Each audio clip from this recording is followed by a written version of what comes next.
Siyam na lugar sa bansa ang posibleng makaranas ng dangerous level ng heat index. May possibility na madagdagan bukod sa iba Zambales yung maka-exceed ng 51 or yung tinatawag natin na extreme danger. Ito yung 52 degrees Celsius heat index. Ngayon hindi na siya kaya. As in, mainit siya talaga.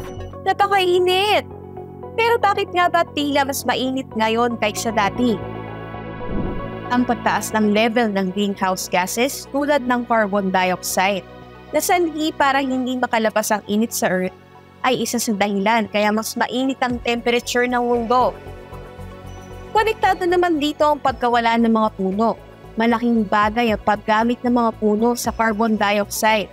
Kung paano ang oxygen ay mahalaga sa tao, ang carbon dioxide ay mahalaga sa mga halaman. Kaya tumataas ang level ng carbon dioxide dahil wala na ang mga puno na gumagamit nito.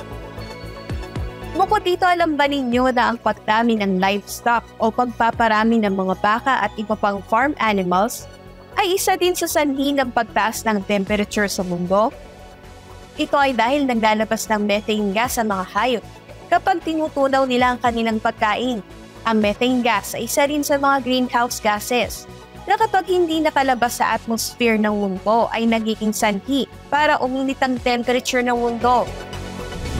Ilan lamang ito sa mga dahilan kaya mas mainit ang temperature ng ating mundo.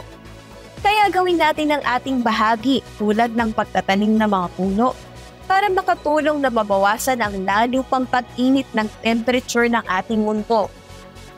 Now you know!